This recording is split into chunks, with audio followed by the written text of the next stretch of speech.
সিয়াম এমন একটা ইবাদত যেটার কোনো নেকি ঘোষণা করা হয়নি।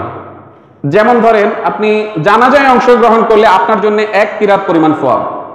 1 কিরাত মানে রাসূলুল্লাহ সাল্লাল্লাহু আলাইহি ওয়াসাল্লাম দেখিয়েছেন ওই যে উহুদ পাহাড় এটার মতো। রাসূলুল্লাহ সাল্লাল্লাহু আলাইহি ওয়াসাল্লাম এইভাবে দেখিয়েছেন। তার মানে কি, একটা নেকি আছে, একটা পরিমাণ আছে। কিন্তু কেউ যদি সিয়াম রাখে তাকে কতটুকু নেকি দেয়া হবে, কি পরিমাণ নেকি দেয়া হবে, এটা আল্লাহ তাআলা রাসূল সাল্লাল্লাহু আলাইহি ওয়াসাল্লাম বলেননি, আল্লাহ তাআলা বলেননি। তবে সিয়াম এত দামি ইবাদত যে এটার কোনো নেকি হবে না, এটার পুরস্কার সরাসরি আল্লাহ তাআলা দিবেন। অন্যান্য ইবাদতের কথা রাসূল সাল্লাল্লাহু আলাইহি ওয়াসাল্লাম বলছেন যে কুল্লু বানি আদামু আমালু হাসানাতুন, এইভাবে হাদিসটা, যে বানি আদমের প্রত্যেকটা আমলের জন্য নেকি রয়েছে। আল্লাহ তাআলা তা ইচ্ছে করলে বিআশরি আমসালিহা ইলা 700 দাফিন, 10 নেকি থেকে 700 গুণ পর্যন্ত বৃদ্ধি করে দিতে পারে। আপনি মসজিদে 1টি টাকা দিলেন, এই 1টি টাকা আল্লাহ তাআলা 10 টাকা করে দিতে পারেন। 10 টাকা থেকে আল্লাহ তাআলা বৃদ্ধি করে 700 টাকা করে দিতে পারেন। কিন্তু কেউ যদি সিয়াম রাখে, এভাবে নেকি ঘোষণা করা হয়নি। সিয়াম রাখলে কি হবে? সিয়াম রাখলে আল্লাহ তাআলা, রাসূল সাল্লাল্লাহু আলাইহি ওয়াসাল্লাম বলছেন ইল্লা সাওম, এটা হাদিসে কুদসি, ইল্লা সাওম, তবে সিয়াম ব্যতীত। সিয়ামের জন্য কি করব? আস-সাওমু লি, বান্দা সিয়ামটা আমার জন্য রেখেছে, ওয়া আনা উজফিয়া বিহি, এর পুরস্কার আমি নিজ হাতে দেব। এটা আল্লাহ নিজ হাতে দিবেন। এই একটা ইবাদতের জন্য আল্লাহ ঘোষণা করেছেন পুরস্কারটা আল্লাহ নিজ হাতে দিবেন। আল্লাহ যদি পুরস্কার দিতে চান, কি দিতে পারেন? জান্নাত দিতে পারেন। জান্নাত ছাড়া আর কে দিবেন? তাহলে আল্লাহর শুকরিয়া আদায় করার জন্য বান্দার সবচাইতে দামি যে ইবাদত সেটা হচ্ছে সিয়াম। মাঝে মাঝে সিয়াম রাখার জন্য চেষ্টা করবেন। সেটা যদি সোমবারে হয়, বৃহস্পতিবারে হয়, সবচাইতে ভালো হয়। আর যদি প্রতি আরবি মাসের 13, 14 এবং 15 তারিখ হয়, এটাও ভালো হয়। আল্লাহ আমাদেরকে তৌফিক দান করুন। মুসলিয়ান ইকরাম, এইবারে আসুন যে আমরা এখন এই যে প্রত্যেকটা হাদিস থেকে শিক্ষা আছে, প্রত্যেকটা হাদিস থেকে শিক্ষা আছে। তাহলে শাবান মাসের মূল যে আমল সেটা আমরা দেখতে পেলাম কি, যে পুরো শাবান মাস কি রাখতে হবে? সিয়াম রাখতে হবে। এটা রাসূল হবেই হবে এটা না, থাকতে পারলে ভালো, এটা রাসূল সাল্লাল্লাহু আলাইহি ওয়াসাল্লাম করেছেন। এইবারে আসুন এই মাসের মধ্য শাবানের রাত, লাইলাতুন নিসফি মিন শাবান, শাবান মাসের মধ্য রাত বা মধ্য শাবানের রাত, যেটিকে বলা হয় 15ই শাবান আমরা বলে থাকি, 14 তারিখের দিবাগত রাত। তো এটাকে কেন্দ্র করে আমাদের পাক ভারত উপমহাদেশে খুব আগ্রহ উদ্দীপনা আছে যে এই রাতে আসলে কি হয়। এই রাতে ভাগ্য লেখা হয়, এই রাতে মুক্তি লিখে দেওয়া হয়, এই রাতে ক্ষমা করে দেওয়া হয়, এই রাতে জান্নাত দেওয়া হয়, এই রাতে 1 বছরের সব কিছু দেওয়া হয়, এটা আমাদের ধারণা। আসেন আমরা দেখি এই রাতটার গুরুত্ব কোরআন কিভাবে বলছে, বা আসলে এই রাতটা কোন রাত, যে রাতে বান্দাকে আল্লাহ তাআলা সবকিছু দিয়ে থাকেন। সূরা দুখানের 3 এবং 4 নং আয়াত আল্লাহ তাআলা এখানে বলছেন, আলেম ওলামারা এই আয়াতটা তেলাওয়াত করেন। শাবান মাসের মধ্য শাবানের রাতটা আসলে এই রাতের গুরুত্ব তুলে ধরার জন্য এই আয়াতটা তেলাওয়াত করেন। আয়াতটা কি? সূরা দুখানের 3 এবং 4 নং আয়াত, ইন্না আনজালনাহু ফি লাইলাতিন মুবারাকাহ ইন্না কুন্না মুনজিরিন ফিহা ইউফরাকু কুল্লু আমরিন হাকিম। আল্লাহ তাআলা বলছেন, নিশ্চয়ই আমি বরকতময় রাতে কুরআন নাজিল করেছি। বরকতময় রাতে, ফি লাইলাতিন মুবারাকাহ, বরকতময় রাতে আমি কুরআন কি করেছি? অবতীর্ণ করেছি, নাজিল করেছি। আর নিশ্চয়ই আমি সতর্ককারী। এই কোরআন দ্বারা আল্লাহ তাআলা মানব জাতিকে সতর্ক করেছেন।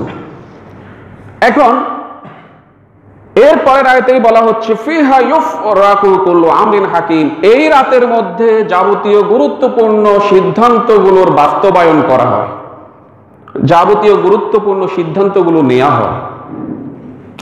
এই পৃথিবীর যত বড় বড় আলেম ওলামা রয়েছেন, রাসূল সাল্লাল্লাহু আলাইহি সাল্লামের সময়ে যত বড় বড় সাহাবা রয়েছেন, সমস্ত তাফসীর গ্রন্থে শতকরা 99 জন তাফসীরবিদ তারা বলেছেন এই দুটি আয়াত দ্বারা লাইলাতুল কদর উদ্দেশ্য। এই দুটি আয়াত দ্বারা লাইলাতুল কদর উদ্দেশ্য। কেন?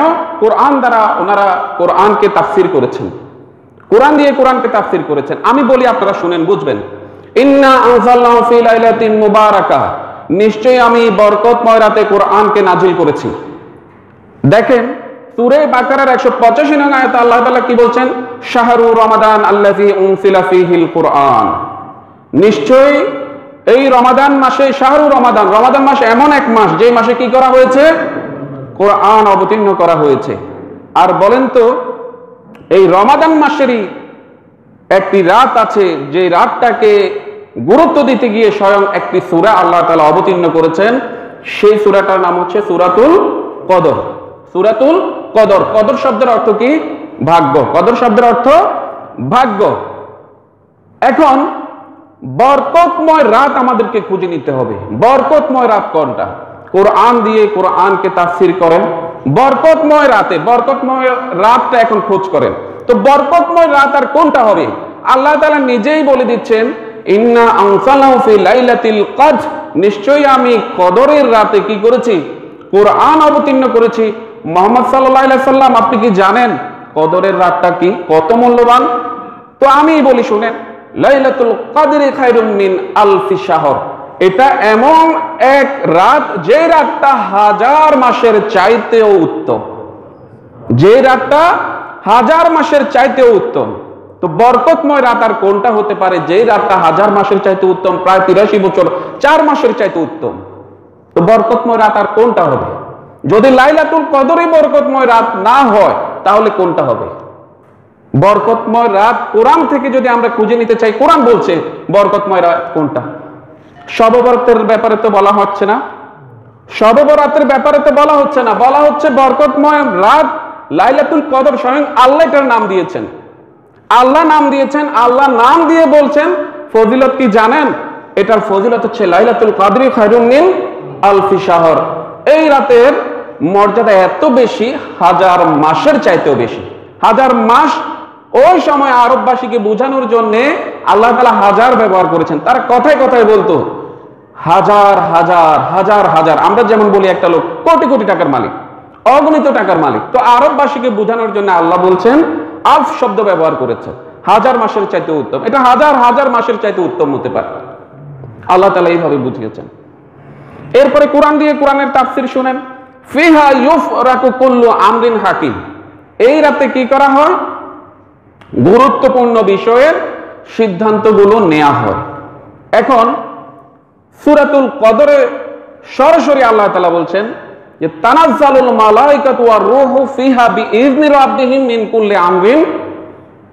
এখানে দেখেন, তানাজ্জালুল মালাইকাতু ওয়ার রূহু ফিহা বিইজনি রাব্বিহিম মিন কুল্লি আমর। এই রাতে কি করেন? ফেরেশতারা এবং রূহ জিবরাইল আলাইহিস সালাম আল্লাহ তাআলার নির্দেশে যাবতীয় যত গুরুত্বপূর্ণ বিষয় আছে তা নিয়ে কি করেন? দুনিয়াতে অবতরণ করেন। দুনিয়াতে অবতরণ করেন বিইজনি রাব্বিহিম, আল্লাহ তাআলার নির্দেশে। এখন সূরা, আমি সহজ করে আপনাদেরকে বুঝাতে চেয়েছি যে ইন্না আনসালনাহু ফি লাইলাতিন মুবারাকা, যেটা আমাদের দেশের আলেম উলামারা বলে থাকে যে নিশ্চয়ই আমি বরকতময় রাতে কোরআন অবতীর্ণ করছি। তারা বরকতময় রাত বলতে মধ্য শাবানের রাতকে বোঝাতে চান। অথচ প্রায় প্রত্যেকটা তাফসীরেই এসেছে বরকতময় রাত আল্লাহ তাআলা কোরআন দিয়ে কোরআনকে বোঝাচ্ছেন মানব জাতিকে যে সেটা হচ্ছে লাইলাতুল কদরের রাত, যেটা হাজার মাসের চাইতে উত্তম। এরপরে এই রাতে যাবতীয় গুরুত্বপূর্ণ বিষয়ের সিদ্ধান্ত নেওয়া হয়। আল্লাহ তাআলা আবার বলে দিচ্ছেন যে তানাজ্জালুল মালাইকাতু ওয়ার রূহু ফিহা বিইজনি রাব্বিহিম মিন কুল্লি আমর। যে এই রাতে কি হয়? যাবতীয় গুরুত্বপূর্ণ বিষয়গুলো নিয়ে দুনিয়াতে অবতরণ করে ফেরেশতারা ও জিবরাইল আলাইহিস সালাম আল্লাহ তাআলার নির্দেশে।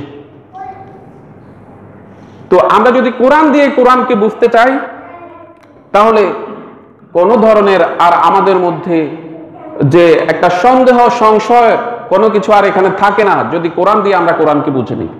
তারপরেও আপনাদের সামনে আরো কয়েকটি হাদিস বলবো, আপনারা বুঝার জন্য চেষ্টা করুন। মুসলিয়ান ইকরাম, একটি হাদিস, বিশুদ্ধ হাদিস লাইলাতুন নিসফি মিন শাবান, শবে বরাতের ব্যাপারে বিশুদ্ধ হাদিস, যেটি ইবনে মাজাতে এসেছে। 8 জন সাহাবীর সূত্রে এই হাদিসটা বর্ণিত হয়েছে। সেখানে রাসূলুল্লাহ সাল্লাল্লাহু আলাইহি ওয়াসাল্লাম বলছেন, ইন্নাল্লাহা লা ইউত্তালিউ ফি লাইলাতিন নিসফি মিন শাবান, নিশ্চয়ই আল্লাহ তাআলা মধ্য শাবানের রাতে, নিশ্চয়ই আল্লাহ তাআলা, আমরা তো শবে বরাত বলি, আসলে কোরআন হাদিসের কোথাও শবে বরাত আসেনি। এটা লাইলাতুন নিসফে মিন শাবান এসেছে, মধ্য শাবানের রাত, শবে বরাত আমরা বলে থাকি, ফার্সির এবং আরবির সমন্বয়ে আমরা বলে থাকি, কিন্তু রাসূল সাল্লাল্লাহু আলাইহি সাল্লাম এই রাতটিকে বলেছেন লাইলাতুন নিসফে মিন শাবান। নিশ্চয়ই আল্লাহ তাআলা এই রাতে ওনার সৃষ্টিকুলের দিকে তাকান, আল্লাহ তাআলা ওনার সৃষ্টিকুল মানব জাতির দিকে তাকান, তাকিয়ে কি করেন? ফায়াগফিরুল জামিই খালকিহি, ওনার সমস্ত বান্দাদেরকে ক্ষমা করে দেন, ওনার সমস্ত বান্দাদেরকে ক্ষমা করে দেন, তবে দুই শ্রেণীর লোক ব্যতীত, ইল্লাল মুশরিকিন আও মুশাহিন, যারা আল্লাহ তাআলার সাথে কোনো কিছুকে শরীক করে তারা ব্যতীত, এবং মুশাহিন যারা যারা একে অন্যকে সহ্য করতে পারে না, মুসলমান কিন্তু অন্য মুসলমানকে সহ্য করতে পারে না, ওর ছেলে চাকরি হয়ে গেছে কেন সহ্য হয় না, ও ঘর বিল্ডিং করে ফেলেছে কেন সহ্য হয় না, অমুক বিদেশ থেকে ভালো টাকা পয়সা ইনকাম করছে কেন করছে সহ্য হয় না, হিংসা বিদ্বেষ, এই বাড়ি ওই বাড়ি পাশাপাশি ঘর, কেউ কারোর সাথে কথা বলে না, ভাইয়ে ভাইয়ে কথা বলে না, এমন আছে না? আছে। রাসূল সাল্লাল্লাহু আলাইহি ওয়াসাল্লাম বলছেন এমন লোক এবং যারা মুশরিক, যারা আল্লাহ তাআলার সাথে শরীক করে, এই দুই শ্রেণী ব্যতীত আল্লাহ তাআলা পুরো মানব জাতিকে কি করে দেন? ক্ষমা করে দেন। এই হাদিসের মধ্যে ইবাদতের কোনো শর্ত নাই, ইবাদতের কোনো শর্ত নাই। যেমন ধরেন একটা হাদিস আপনাদেরকে বলি, মান সামা রমাদান ঈমানাও ওয়া ইহতিসাবান, যে ব্যক্তি রমজান মাসের সিয়াম গুলো রাখলো, গুফিরা লাহু মা তাকাদ্দামা মিন যানবি হালাই, আল্লাহ তাআলা তার পূর্বের জীবনের গুনাহগুলোকে ক্ষমা করে দেন। এখানে কি আছে? একটা আল্লাহ একটা শর্ত দিয়েছেন, যদি রমজান মাসের রোজাগুলো রাখো, সিয়ামগুলো রাখো, তাহলে কি করে দেব? তাহলে তোমাদের পূর্বের জীবনের গুনাহগুলোকে কি করে দেব? ক্ষমা করে দেব। এটা আল্লাহ তাআলা শর্ত দিয়েছেন, কিন্তু এই হাদিসের মধ্যে ইবাদতের শর্ত নয়, এই হাদিসের মধ্যে শর্ত দিয়েছেন শিরক করা যাবে না, ভাইয়ে ভাইয়ে মুসলমান ভাইয়ে ভাইয়ে বিদ্বেষ পোষণ করা যাবে না। এই দুইটা থেকে যদি বাঁচতে পারেন আল্লাহ তাআলা অটোমেটিক ক্ষমা করে দিবেন, কোনো ইবাদত করতে হবে না। এখন আল্লাহ তাআলা যদি ইবাদত ছাড়াই ক্ষমা করেন, আমার আর আপনার কোনো ক্ষতি আছে? আপনি প্রশ্ন করতে যান কেন? এমনিতেই ক্ষমা করে দিবে আল্লাহ। রাসূল সাল্লাল্লাহু আলাইহি ওয়াসাল্লাম বলেন এমনিতেই ক্ষমা হবে, এই রাতে আল্লাহ তাআলা এমনিতেই ক্ষমা করে দিবেন, কোনো ইবাদত করা লাগবে না, কোনো ইবাদত করা লাগবে না। এই হাদিস এটাই বলছে, ইবাদত ছাড়াই ক্ষমা করা হবে। এখন আপনি যদি বলেন না ইবাদত করা লাগবে, তাহলে তো রাসূল সাল্লাল্লাহু আলাইহি ওয়াসাল্লামকে ডিঙিয়ে যাওয়া হচ্ছে, আল্লাহকে ডিঙিয়ে যাওয়া হচ্ছে।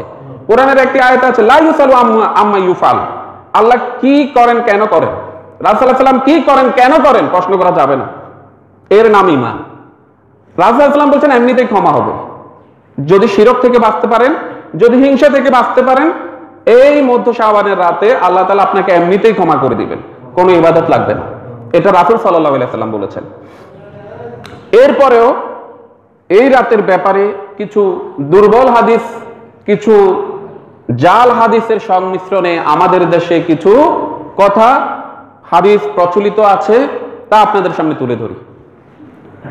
একদিন এই রাতে মধ্য শাবানের রাতে রাসূল সাল্লাল্লাহু আলাইহি ওয়াসাল্লাম আয়েশা রাদিয়াল্লাহু তাআলা আনহার সাথে ছিলেন, আয়েশা রাদিয়াল্লাহু তাআলা আনহার সাথে একসাথে ছিলেন। হঠাৎ করে আয়েশা রাদিয়াল্লাহু তাআলা আনহা দেখলেন, তিরমিজিতে এই হাদিসটি এসেছে, দুর্বল সূত্রে হাদিসটি এসেছে। হঠাৎ করে আয়েশা রাদিয়াল্লাহু তাআলা আনহা দেখলেন রাসূল সাল্লাল্লাহু আলাইহি ওয়াসাল্লাম উঠে কোথায় জানি চলে যাচ্ছেন। তো তিনি ভান ধরে আছেন, ঘুমের ভান ধরেছেন, যে দেখি আল্লাহর রাসূল সাল্লাল্লাহু আলাইহি ওয়াসাল্লাম কি করে, একটু দেখি। তো পিছে পিছে যাচ্ছেন, রাসূল সাল্লাল্লাহু আলাইহি ওয়াসাল্লাম বুঝতে পারছেন না, পিছে পিছে যে যাচ্ছেন রাসূল সাল্লাল্লাহু আলাইহি ওয়াসাল্লাম বুঝতে পারছেন না। বলেন তো কেন বুঝতে পারছেন না? কারণ তিনি তো গায়েব জানেন না। আমাদের এই আকীদা রাখতে হবে যে আল্লাহ ছাড়া আর কেউ গায়েব জানে না। যদি গায়েবই জানতেন তো আয়েশা রাদিয়াল্লাহু তাআলা ওনার পিছে পিছে যাচ্ছেন, রাসূল সাল্লাল্লাহু আলাইহি ওয়াসাল্লাম টের পাচ্ছেন না। তো দেখলেন রাসূল সাল্লাল্লাহু আলাইহি ওয়াসাল্লামকে কোথায় পেলেন? ফাইজা হুয়া বিল বাকি, বাকি নামক কবরস্থানে তিনি জিয়ারত করছেন, বাকি নামক কবরস্থানে জিয়ারত করছেন। তো এটা দেখে দেখলেন যে রাসূল সাল্লাল্লাহু আলাইহি ওয়াসাল্লাম জিয়ারত শেষে আবার ঘরের দিকে আসছেন। তো আয়েশা রাদিয়াল্লাহু তাআলা দিয়েছেন দৌড় দিয়ে আবার খাটে গিয়ে শুয়ে আছেন, বড় বড় নিঃশ্বাস আসছে। তো রাসূল সাল্লাল্লাহু আলাইহি ওয়াসাল্লাম বলছেন, আয়েশা বুঝেছি বুঝেছি। রাসূল সাল্লাল্লাহু আলাইহি ওয়াসাল্লাম এইবার বুঝে নিয়েছেন যে কি হয়েছে। তুমি কি ভেবেছো যে আল্লাহ এবং আল্লাহ রাসূল তোমার সাথে প্রতারণা করেছেন? মানে হয়তো অন্য কোনো, তো তিনি বলে দিলেন যে আমি মনে করেছিলাম আপনি অন্য কোনো বিবির ঘরে গিয়েছেন, আমি মনে করেছি আপনি হয়তো অন্য কোনো স্ত্রীর ঘরে গিয়েছেন, ধারণা করেছিলাম, তাই দেখতে গিয়েছিলাম। এখন এটা যদি না বলে তাহলে তো জিবরাইল আলাইহিস সালাম আবার রাসূল সাল্লাল্লাহু আলাইহি সাল্লামকে এসে বলে দিবে, তাই সত্য কথা বলে দিয়েছে। আয়েশা রাদিয়াল্লাহু তাআলা তিনি বলছেন যে আমি যদি এখন মিথ্যে বলি তাহলে তো জিবরাইল এসে আপনাকে বলে দিবে, তাই সত্য কথাটাই বলে দিয়েছে। আপনাদের সামনে হাদিসটা উঠানোর উদ্দেশ্য, এই হাদিসটার কিছু অংশ সত্য, কিছু অংশ আবার মিথ্যে। মিথ্যে অংশটা কি? মিথ্যে অংশটা হচ্ছে এই হাদিসের একটা অংশের মধ্যে এসেছে যেটা জাল বর্ণনা, ইন্নাল্লাহা আযজা ওয়া জাল্লা ইয়ানজিলু লাইলাতান নিসফি মিন শাবান ইলা সামাইদ দুনিয়া। মধ্য শাবানের রাত আসলে আল্লাহ কি করেন? দুনিয়ার আকাশে চলে আসেন, এসে কি করেন? ফায়াগফিরু লা আকসারা মিন আদাদি শারি গানামি কালব। কালব গোত্রের, ওই কালব গোত্রের যত মেষ আছে, যত মেষের পাল আছে, ভেড়া আছে, এদের গায়ে যত পশম আছে, এর চাইতেও বেশি সংখ্যক লোককে আল্লাহ ক্ষমা করে দেন। সুবহানাল্লাহ পরে সুবহানাল্লাহ। আমি আপনাদেরকে বলছি যে হাদিসটার কিছু অংশ সত্য, আবার কিছু অংশ বানানো হয়েছে। জাল হাদিস হয়, জাল নোট হয়। জাল নোট কারা চিনে? যারা টাকা ভালো চিনে তারা। জাল হাদিস কারা চিনে? যারা ভালো মুহাদ্দিস তারা জাল হাদিস চিনবে। আমাদের চিনতে কষ্ট হবে, কিন্তু মুহাদ্দিসগণ, জগৎ বিখ্যাত মুহাদ্দিসগণ হাদিস যে জাল হয় ওনারা বের করেছেন। দেখেন হাদিস জাল হতে পারে, হাদিস জাল হতে পারে। আপনি এর পরের হাদিসটা শুনেন, হাদিস কিভাবে জাল হয় একটু দেখেন। এইভাবে হয়। এই হাদিসটা এসেছে দুর্বল এবং সহির একটু অংশে তিরমিজিতে। এবার বুখারী মুসলিমের একটা হাদিস শুনেন, খেয়াল কিন্তু করতে হবে। ওই হাদিসে আপনাদেরকে বলেছিলাম কি, যে আল্লাহ তাআলা মধ্য শাবানের রাতে কি করেন? দুনিয়ার আকাশে আসেন। এবার আরেকটা হাদিস শুনেন, এই হাদিসটা বুখারী মুসলিমে এসেছে। বুখারী মুসলিম মানে একেবারে বিশুদ্ধ হাদিস। বুখারী মুসলিম মানে বিশুদ্ধ হাদিস। এখানে কেউ বলতে পারবে না বুখারী মুসলিমের মধ্যে একটা জাল হাদিস আছে, একটা যঈফ হাদিস আছে, এটা কেউ বলতে পারবে না। তো এখানের একটা হাদিস আপনাকে শোনাই। রাসূল সাল্লাল্লাহু আলাইহি ওয়াসাল্লাম বলছেন, ইয়ানজিলুল্লাহু ইলা সামাই দুনিয়া কুল্লা লাইলাতিন হিনা ইয়ামদি সুলুসাল লাইলিল আউয়াল। প্রতি রাতের যখন 3 ভাগের 2 ভাগ চলে যায়, 1 ভাগ অবশিষ্ট থাকে। প্রতি রাত মানে কুল্লা লাইলাতিন, প্রতি রাতের 3 ভাগের 2 ভাগ যখন চলে যায়, 1 ভাগ অবশিষ্ট থাকে, তখন আল্লাহ তাআলা কি করেন? দুনিয়ার আকাশে চলে আসেন। এইবার বলেন তো, ওই যে হাদিসটাতে সেখানে ছিল কি? শুধু মধ্য শাবানের রাতে, শুধু মধ্য শাবানের রাতে আসে। আর এখানে বুখারী মুসলিমের বিশুদ্ধ হাদিসে এসেছে শুধু মধ্য শাবানের রাতে না, আল্লাহ তাআলা প্রতি রাতের শেষ অংশে দুনিয়ার আকাশে চলে আসেন। কোনটা মানতে হবে? বুখারী মুসলিমের হাদিসটা মানতে হবে। আমি সহজ করে বলছি বুঝার জন্য, সহজ করে বলছি। এরপরে এসে কি বলতে থাকেন? মাইয়াদউনি, কেউ কি আছো আমাকে ডাকার মতো? ফাস্তাজিবা লাহু, আমি সাড়া দেওয়ার জন্য দুনিয়ার আকাশে এসেছি। আল্লাহ তাআলা বলতে থাকেন। আল্লাহ তাআলা আপনাকে ডাকেন, কোন ফেরেশতা তখন ডাকবে না, কোন ফেরেশতা নেই। আল্লাহ তাআলা ডাকছেন আপনাকে, আমাকে ডাকছেন, আপনাকে ডাকছেন। মাইয়াদউনি ফাস্তাজিবা লাহু। মাইয়াসালুনি, কেউ কি আছো, কিছু চাওয়া পাওয়ার কিছু আছে? আছো যে কারো ছেলে বিদেশ যেতে পারছে না, কারো চাকরি হচ্ছে না, কারো বিয়ে হচ্ছে না, কোনো বান্দা বান্দি আছো? মাইয়াসালুনি, এই সময়ে চাও, ফাউতিয়াহু, এই সময় আমি দেব, আমি দেওয়ার জন্য এসেছি। মাইয়াস্তাগফিরুনি, কেউ কি ক্ষমা চাওয়ার আছো, যে খুব বেশি কবিরা গুনাহ করে ফেলেছো? ফাগফির লাহু, আমি ক্ষমা করার জন্য এসেছি। এই 3টি কথা আল্লাহ তাআলা দুনিয়ার আকাশে এসে বলতে থাকেন। এখন আমি আর আপনি যদি এই হাদিসটা বুঝি, ওই শবে বরাত আর খুঁজবো না, শবে বরাত প্রতিদিন, প্রতি রাতেই কি শবে বরাত, প্রতি রাতেই আল্লাহ আপনার ডাকে সাড়া দিবেন, প্রতি রাতেই আল্লাহ তাআলা আপনাকে ক্ষমা করবেন। এই হচ্ছে বিশুদ্ধ হাদিস। যদি বুঝেন খুব সহজ, আর যদি বুঝতে না চান কেউ বুঝাতে পারবে না। আর যদি আপনি বুঝতে না চান আপনাকে কেউ বুঝাতে পারবে না। মুসল্লিয়ান ইকরাম, এছাড়াও শবে বরাত নিয়ে আরো কিছু যঈফ এবং জাল কথা আমাদের সমাজে চালু আছে, যেগুলো সবগুলো বলতে গেলে সময় কুলানো যাবে না। মুসল্লিয়ান ইকরাম, আরেকটা হাদিস যেটা আপনাদের সামনে বলতে চাই, যে রাসূল সাল্লাল্লাহু আলাইহি ওয়াসাল্লাম হযরত আলী রাদিয়াল্লাহু তাআলা আনহুর মাধ্যমে একটা হাদিস এসেছে, ইবনু মাজাহতে এসেছে।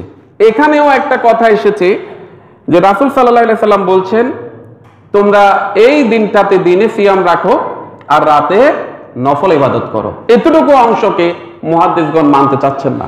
মুহাদ্দিসগণ বলছেন না, এটাও সত্য নয়। এখানেও ওই যে একটা হাদিস আপনাদেরকে শুনিয়েছিলাম, ফাইন্দাল্লাহু ইয়ানজিলু ফিহা লিগুরুবিশ শামসি ইলা সামাইদ দুনিয়া, এই মধ্য শাবানের রাতে মাগরিবের পরে কি হয়? আল্লাহ দুনিয়ার আকাশে আসে মাগরিবের পর। অথচ বিশুদ্ধ হাদিসে পেয়েছি কি? এখানে শুধু দেখেন যে সত্য কথা এটা সব সময় সত্য, আর মিথ্যা সব সময় মিথ্যে। দেখেন যে এখানে বলা হচ্ছে শুধু মধ্য শাবানের রাত মাগরিবের পরে, আর বিশুদ্ধ হাদিসে আমরা পেয়েছি কি? বছরের 365 দিন আল্লাহ তাআলা রাতের 3 ভাগের 2 ভাগ চলে গেলে 1 ভাগ অবশিষ্ট থাকাকালীন সময়ে দুনিয়ার আকাশে চলে আসে। এটাকেই মুহাদ্দিসগণ বলেছেন যে এই হাদিস যেখানে আছে সেখানে মধ্য শাবানের রাতে, মধ্য শাবানের মাগরিবের পরে আল্লাহ তাআলা দুনিয়ার আকাশে আসেন। এটা গ্রহণযোগ্য না, এটা হতে পারে না। কেন হতে পারে না? কারণ আমরা বিশুদ্ধ হাদিসে পেয়েছি 365 দিনে আল্লাহ তাআলা দুনিয়ার আকাশে আসেন। ওই হাদিসকে যদি মেনে নেওয়া হয় যে মধ্য শাবানের রাতে আর মধ্য শাবানের মাগরিবের পরে, এগুলোকে যদি মেনে নেওয়া হয় তাহলে মনে করা হবে যে আল্লাহ তাআলা প্রতিদিন দুনিয়ার আকাশে আসেন না। এখন আপনি একজন সত্যিকারের মুসলিম হিসেবে কোনটা মেনে নেবেন? এটা আপনার বিবেক আপনাকে কি বলে। যে আপনার সামনে দলিল আছে, বিশুদ্ধ দলিল, সেখানে আছে যে আল্লাহ তাআলা বছরের 365 দিন রাতের শেষ ভাগে দুনিয়ার আকাশে চলে আসেন, আর দৈব জাল হাদিসে আছে শুধু এই মধ্য শাবানের রাতে আসেন। আপনি কোনটা মেনে নেবেন? আপনি কোনটা মেনে নেবেন? আপনার বিবেক আপনাকে বলে দিক আপনি কোনটা মেনে নেবেন। আমার বিবেক আমাকে বলছে বুখারী মুসলিমের ওই হাদিস যে আল্লাহ তাআলা প্রত্যেকটা রাতের শেষ অংশে, বছরের 365 দিন বছরের সবগুলো রাতের শেষ অংশে দুনিয়ার আকাশে চলে আসেন। আমি এটাই বিশ্বাস করি। বুখারী মুসলিমের এই হাদিসকে আমি মেনে নিয়েছি, আর ওই দুটো বানোয়াট জাল হাদিসকে আমি বিশ্বাস করি না। যদি বিশ্বাস করি তাহলে আল্লাহর প্রতি অবিচার করা হবে। তো মুসলিয়ান ইকরাম, এই হচ্ছে যে মধ্য শাবানের রাত্রির এই সন্দেহ, সংশয়, সত্য এবং মিথ্যা ব্যাপারগুলো, যেগুলো আমাদের এই বর্তমান সমাজে এমন ভাবে এগুলো প্রচার প্রসার হয়েছে যে আমাদের ধর্মপ্রাণ কোমল মুসলমানগণ অনেক সময় বুঝতে পারেন না। মুসলিয়ান ইকরাম, শবে বরাতের ব্যাপারে আপনাদের কাছে আমি কয়েকটা যুক্তি উপস্থাপন করি, মনোযোগ দিয়ে শুনেন। যেমন ধরেন একটা ছেলে, তার বাবার কোটি কোটি টাকা, তার বাবার কোটি কোটি টাকার সম্পদ, তো বাবা উইল করে দিচ্ছে এভাবে যে আমার যত সম্পদ আছে আমি আমার একমাত্র ছেলেকে সব কিছু দিয়ে দিলাম। এটা বাবা বলে দিয়েছে, সব কিছুর মালিক আমার এই ছেলে। বলেন তো ও ছেলেকে আবার বলবে বাবা আমাকে আরো কিছু দেন, বলা লাগবে? আপনারা মসজিদে এসেছেন, একটু বুঝেন, কথা বলেন। খতিব যখন প্রশ্ন করবে তখন কিছু বলা যাবে। একটা বাবার কোটি কোটি টাকার সম্পদ, বিশাল সম্পদের মালিক, ছেলে একটাই। তো বাবা বলেছে কি যে আমার সমস্ত সম্পদের মালিক আমার এই ছেলে, আমি উইল করে দিলাম। এখন এই ছেলে বাবাকে কি দ্বিতীয়বার বলা লাগবে বাবা আমাকে সম্পদ আরো দেন? বলা লাগবে? বলা লাগবে না, কারণ সব তো দিয়ে দেয়া হয়েছে। আল্লাহ তাআলা ওনার বান্দাদেরকে এমন একটা মূল্যবান রাত লাইলাতুল কদর দিয়ে দিয়েছেন। আরেকটা রাত আমরা চাইতে যাব কেন বলেন তো? আরেকটা রাত আমরা চাইতে যাব কেন? যেই মাস, যে রাতটা 1000 মাসের চাইতে উত্তম, এই একটা রাত আল্লাহ বান্দাকে দিয়ে দিয়েছেন। আরেকটা রাত চাওয়া বোকামি না? আল্লাহ তো দিয়ে দিয়েছেন যে আমার পক্ষ থেকে যা দেয়া, একটা ফজিলতময় রাত দেয়ার আমি দিয়ে দিয়েছি, যেটার ব্যাপারে সূরা নাজিল করে দিয়েছেন আল্লাহ, আয়াত দ্বারা বুঝিয়ে দিয়েছেন। প্রশ্ন আল্লাহ নিজে করেছেন, ওয়ামা আদরাকা লাইলাতুল কদর, রাসূল আপনি কি জানেন এই কদরের রাতটা কি? আপনি কি জানেন? তো আমি আল্লাহই বলি, শুনেন তো, আমি আল্লাহ বলে দিচ্ছি আপনাকে যে লাইলাতুল কাদরি খায়রুম মিন আলফি শাহর, এই রাতটা হাজার মাসের চাইতে উত্তম। তো এটা আল্লাহ দিয়ে দিয়েছেন ওনার বান্দাদেরকে। আরেকটা রাত নিয়ে মারামারির কি দরকার? আরেকটা রাত চাওয়ার কি দরকার? আর আপনাদেরকে তো বলেছি যে প্রতিটা রাতই হলো ভাগ্যের রাত, মুক্তির রাত, ক্ষমার রাত। কথা হলো আমি আর আপনি তো নিতে পারছি না। যে সময়টাতে আল্লাহ দুনিয়ার আকাশে আসে সে সময়টাতে আমি আর আপনি ঘুমিয়ে থাকি। আমি আপনাদেরকে প্রায় সময় গুরুত্বপূর্ণ নসিহতের মধ্যে বলি যে অভ্যাস করেন, মাসে 1-2 দিন সিয়াম রাখার অভ্যাস করেন, মাসে অন্তত, সপ্তাহে অন্তত একবার তাহাজ্জুদ অথবা মাসে অন্তত একবারের তাহাজ্জুদের অভ্যাস করেন। এই অভ্যাস যদি না হয়, আপনি মুসলমান হিসেবে আর কি হলেন? মুসলমান হিসেবে কি হলেন? আপনি যদি গভীর রাতে উঠে 2 রাকাত সালাত আদায় করেন, কি হতে পারে? তখন আপনার মনটা নরম থাকবে, আপনার মনটা নরম থাকবে, পৃথিবীটা নিস্তব্ধ, স্তব্ধ। তো আপনি তখন 2 রাকাত সালাত আদায় করে আল্লাহকে স্মরণ করলেন, জীবনের যত গুনাহ আছে স্মরণ করার সাথে সাথে আপনার চোখে পানি আসবে, 1 ফোঁটা পানি আসবে। বলেন তো কার ভয়ে? আল্লাহর ভয়ে, আল্লাহর জন্য। তো রাসূলুল্লাহ সাল্লাল্লাহু আলাইহি ওয়াসাল্লাম বলছেন, বিশুদ্ধ হাদিস, আল্লাহর ভয়ে যে কাঁদে, আল্লাহর ভয়ে যে কাঁদে তার জাহান্নামে যাওয়া এমন অসম্ভব যেভাবে অসম্ভব গাভীর ওলান থেকে দুধ বের করে আবার দুধ ঢুকিয়ে দেয়া যেভাবে অসম্ভব, আল্লাহর ভয়ে যে কাঁদে তার জাহান্নামে যাওয়া তেমনই অসম্ভব। দেখেন রাসূল কি উদাহরণ দিচ্ছেন, কথার জাদুকর। কি সুন্দর উদাহরণ, কি সুন্দর কথা, কি সুন্দর হাদিস। তো আল্লাহর ভয়ে আপনি কাঁদেন না কেন? আল্লাহর ভয়ে কেন কাঁদেন না? কত কিছুর জন্য যে কান্না আসে, কিন্তু আল্লাহর ভয়ে যদি একটু কাঁদতে পারেন, আল্লাহর 1 ফোঁটা পানি দিয়ে আল্লাহর জন্য আপনি আল্লাহকে যতটা সন্তুষ্ট করতে পারবেন অন্য কিছু দিয়ে পারবেন না। 1 ফোঁটা চোখের পানি আল্লাহ এতটা পছন্দ করেন। তো মুসলিম ইকরাম বলছিলাম যে প্রতি রাতই হচ্ছে আপনার জন্য গুরুত্বপূর্ণ যদি আপনি নিতে পারেন। এরপরে শবে বরাত নিয়ে আমি আপনাদেরকে আরেকটা যুক্তি দিই। একটা যুক্তি দিয়েছি কি, যে মূল্যবান রাত যদি আল্লাহ দিয়ে থাকেন, আরেকটা রাত তো আমাদের চাওয়ার দরকার নেই। এবার দেখেন দ্বিতীয় আরেকটা কথা আপনাদের সামনে বলি। আচ্ছা দেখেন তো, ও যে বাকি গোরস্থানে রাসূল সাল্লাল্লাহু আলাইহি সাল্লামকে যে দেখেছেন চলে যাচ্ছেন, আয়েশা রাদিয়াল্লাহু তাআলা আনহা যে লুকিয়ে লুকিয়ে দেখেছেন, বলেন তো সেখানে কি আবু বকর রাদিয়াল্লাহু তাআলা আনহু ছিল? ওমর রাদিয়াল্লাহু তাআলা আনহু ছিল? তো এত মূল্যবান রাত রাসূল সাল্লাল্লাহু আলাইহি সাল্লাম ওনার স্ত্রীকে জাগালেন না, ওনার সাহাবাদেরকে নিলেন না, ওনার নাতিদেরকে নিলেন না, একা একা গিয়ে এত ফজিলতময় রাত নিজে কি পেয়ে যাচ্ছেন? অথচ লাইলাতুল কদরের রাতে কি করতেন? আহিয়াল লাইল, তিনি নিজে জেগে থাকতেন। ওয়াইকা জাহালু, পরিবারের সবাইকে জাগিয়ে দিতেন রমাদান মাসের শেষ 10 দিনে। তার মানে কি, যে লাইলাতুল কদরের রাতটা যেন আমি পাই, আমার পরিবার পায়, আমার সাহাবারা পায়। এই ব্যাপারগুলো যদি আপনি একটু বুঝে নেন, আপনার এমনিতেই বুঝে চলে আসবে। তো আপনি তো বুঝেছেন কি, অমুক মসজিদের খতিব সাহেব আজকে জোরালো এক আলোচনা করেছেন, সেখানে বলেছেন যারা বলছে শবে বরাত নেই এরা ভ্রান্ত আলেম, এরা মিথ্যে বলেছে। এখন আপনি ওই হুজুরদের দলিল দিচ্ছেন। আশ্চর্য বিষয়, ওই হুজুর তো দূরের কথা, দ্বীন ইসলামের মধ্যে যদি ওমর রাদিয়াল্লাহু তাআলা আনহু কথা বলে ওইটা চলবে না, আবু বকর রাদিয়াল্লাহু তাআলা আনহু যদি বলে এটা চলবে না। ওমর রাদিয়াল্লাহু তাআলা আনহু মানে কে? ওমর রাদিয়াল্লাহু তাআলা আনহু মানে রাসূলুল্লাহ সাল্লাল্লাহু আলাইহি ওয়াসাল্লাম বলছেন, ওমর আমি তো এখন এখান দিয়ে আসছিলাম, তো দেখলাম যে শয়তানটা হাঁটছে, আর তোমাকে দেখে শয়তানটা পালিয়ে গেল। এই হচ্ছে ওমর রাদিয়াল্লাহু তাআলা আনহু। তো আবু বকর রাদিয়াল্লাহু তাআলা আনহু কে?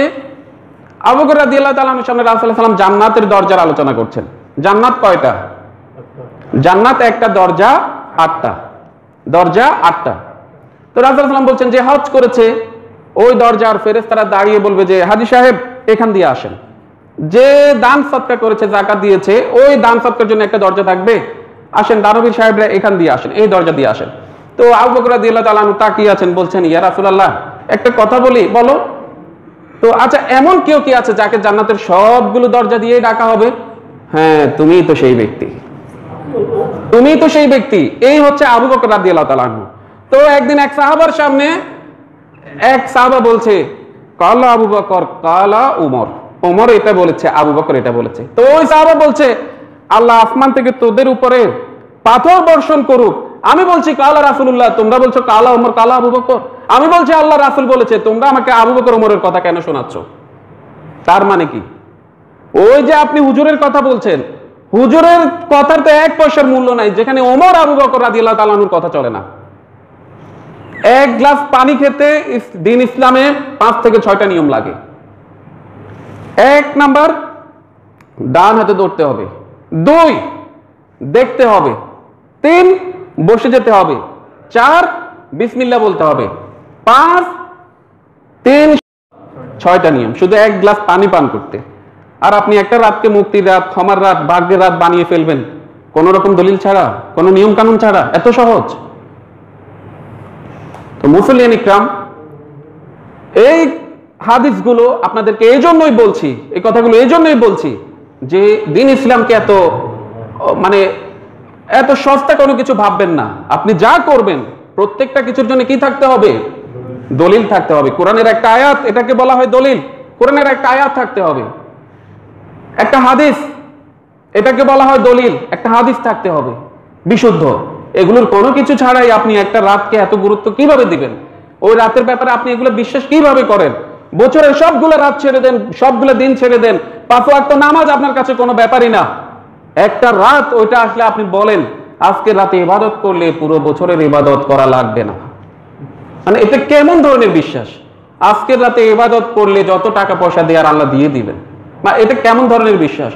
আজকের রাতে ইবাদত করলে জান্নাতে চলে যাব, এটা কেমন ধরনের বিশ্বাস? আজকের রাতে আল্লাহর কাছে ক্ষমা চাইলে জাহান্নাম থেকে মুক্তি পাবো, এটা কেমন ধরনের বিশ্বাস? এক রাতের ইবাদত দিয়ে জান্নাতে চলে যাবেন, তাও আবার যদি রাতটা সত্যি সত্যি ওই ফজিলতময় রাত হতো। তো মুসলিয়ান ইকরাম, খুতবার বাকি অংশে আপনাদের সামনে আরো কয়েকটি গুরুত্বপূর্ণ হাদিস বলবো। আল্লাহুম্মা সাল্লি আলাইহি আল্লাহুম্মা বারিক আলাইহি।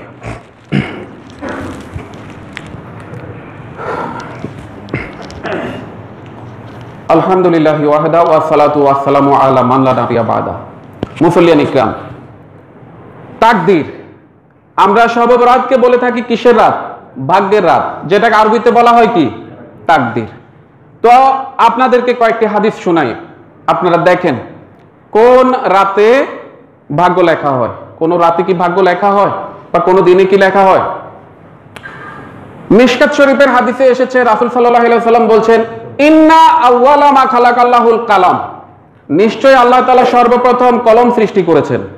অনেকে বলে থাকে নিশ্চয় আল্লাহ তাআলা সর্বপ্রথম রাসূল সাল্লাল্লাহু আলাইহি ওয়াসাল্লাম নূর সৃষ্টি করেছেন, অথচ হাদিসে এসেছে কি নিশ্চয় আল্লাহ তাআলা সর্বপ্রথম কলম সৃষ্টি করেছেন। কলম সৃষ্টি করে আল্লাহ তাআলা বললেন উক্তুব, এই কলম তুমি লেখো। কলম বলল মা উক্তুব, মা আক্তুব, আমি কি লিখবো? আল্লাহ তাআলা বললেন উক্তুবিল কাদার, মানুষের ভাগ্য লিখে ফেলো। তখন কলম লিখে ফেললো মা কানা ওয়া মা হুয়া, মানুষের অতীত বর্তমান ভবিষ্যৎ সবকিছু লিখে ফেললো। তাকদীর সম্পর্কে আপনাকে হাদিস শোনাচ্ছি। এরপর এই তাকদীর আবার লেখা হলো। কখন লেখা হলো? কাতাবাল্লাহু মাকাদিরাল খালাইক, আল্লাহ তাআলা তার সমস্ত সৃষ্টিকুলের সবচাইতে গুরুত্বপূর্ণ হচ্ছে মানব জাতির তাকদীর লিখে নিয়েছেন। আল্লাহ তাআলা লিখে নিয়েছেন কখন? কাবলা আন ইয়াখলুকাস সামাওয়াতি ওয়াল আরদা বি50 আলফা সানাতিন, আসমান এবং জমিন সৃষ্টির 50,000 বছর আগে। কখন লিখেছেন? আসমান এবং জমিন সৃষ্টির 50,000 বছর আগে। শবে বরাতের কথা তো নেই, শবে বরাতে তাকদীর লেখা হয়, এখানে তো পাচ্ছি না। আবার মিশকাত শরীফের হাদিসে এসেছে, আবার তাকদীর রিনিউ হচ্ছে। আল্লাহ তাআলা তার প্রত্যেকটা বান্দার জন্য 5টি বিষয় চূড়ান্তভাবে লিখে দিয়েছেন। 5টি বিষয় চূড়ান্তভাবে লিখে দিয়েছেন। মিন আজালিহি, লোকটা কতদিন পর্যন্ত বাঁচবে, আমি আর আপনি কতদিন পর্যন্ত বাঁচবো, আল্লাহ তাআলা লিখে নিয়েছেন। যদিও অ্যাক্সিডেন্ট হয়ে কেউ মারা গেলে আমরা বলে থাকি যদি এই গাড়িতে না উঠতো লোকটা তো মারা যেত না, তার তাকদীরই তাকে সেখানে নিয়ে গিয়েছে। কথা সেই দিকে নয়, কথা এই দিকে। মিন আজালিহি, আল্লাহ তাআলা 5টি বিষয়ের একটি চূড়ান্তভাবে লিখে নিয়েছেন। একটা কি? মিন আজালিহি, লোকটা কতদিন পর্যন্ত বাঁচবে, ওয়া আমালিহি এই লোকটা কি কি আমল করবে সব আল্লাহ তাআলা লিখে নিয়েছেন। 3 নাম্বার ওয়া মাদজাইহি ওই লোকটা কোথায় মারা যাবে। লোকটা থাকতো বাংলাদেশে, প্রবাস করার জন্য সৌদি গিয়েছে, সৌদি গিয়ে মারা গিয়েছে, আল্লাহ তাআলা সেটাও লিখে নিয়েছেন 3 নাম্বার। 4 নাম্বার ওয়া আসারিহি ওই লোকটার আচার আচরণ কেমন হবে তাও আল্লাহ তাআলা লিখে নিয়েছেন। ওয়া রিজকিহি এই লোকটা কি কি রিজিক পাবে আল্লাহ তাআলা লিখে নিয়েছেন। এই আপনাদেরকে হাদিস শোনালাম 3টা, যে প্রথমত কলম লিখে নিয়েছে সবকিছু, তারপরে আবার মানুষের তাকদীর লেখা হলো। কখন লেখা হলো? আসমান এবং জমিন সৃষ্টির 50,000 বছর আগে। এরপরে আবার কি করা হলো? 5টি বিষয় চূড়ান্ত ভাবে লেখা হলো। এরপরে আবার লেখান মায়ের পেটে যখন আসে। মুসলিম শরীফের হাদিসে এসেছে একটা মায়ের পেটে রেহেমে শুক্রাণু এটা যখন মানব আকৃতি পায়, যখন বয়স 4 মাস হয় মায়ের পেটে, তখন আল্লাহ তাআলা ইয়াবাসুল্লাহু ইলাইহি মালাকা মায়ের পেটে একজন ফেরেশতা পাঠিয়ে দেন। মায়ের পেটে একজন ফেরেশতা পাঠিয়ে বলেন এর কি কি হবে সবকিছু লিখে নাও। ফেরেশতা জিজ্ঞেস করে আল্লাহ কি ছেলে হবে না মেয়ে হবে? তো আল্লাহ তাআলা বলেন যে ছেলে হবে। হ্যাঁ লিখে নেন। এ কতদিন বাঁচবে, এর রিজিক কি হবে, এই সমস্ত কিছু লিখে নেন আল্লাহ তাআলা। তাহলে তাকদীরের বিষয়ে এত সুস্পষ্ট কথা থাকা সত্ত্বেও আমরা যদি এই সমস্ত কিছু করি এটা কিভাবে মেনে নেওয়া যায়? আপনি সওয়াবের উদ্দেশ্যে শবে বরাত করতে চান, তো আপনাকে আমি সওয়াব দেখাই। সওয়াব কিভাবে হয় আপনি একটু দেখেন। আপনাকে আমি শতদিন বলেছি আপনি তো জান্নাত চান, তো আপনি ওযু করেন, ওযু করার পর বলেন আশহাদু আল্লা ইলাহা ইল্লাল্লাহু ওয়াহদাহু লা শারীকা লাহু ওয়া আশহাদু আন্না মুহাম্মাদান আবদুহু ওয়া রাসূলুহু। এইটুকু বলেন। বলার পরে কি হবে? রাসূল সাল্লাল্লাহু আলাইহি ওয়াসাল্লাম বলছেন ওই বান্দার জন্য ফুতিহাত লাহু আবওয়াবুল জান্নাতের সামনে, তার জন্য জান্নাতের 8টি দরজাই খোলা হয়ে যাবে। এই যে নেন, মানে কিভাবে নেক আমল পেতে হয় বিশুদ্ধভাবে। তো আপনার নেক আমল দরকার, আপনার জান্নাত দরকার।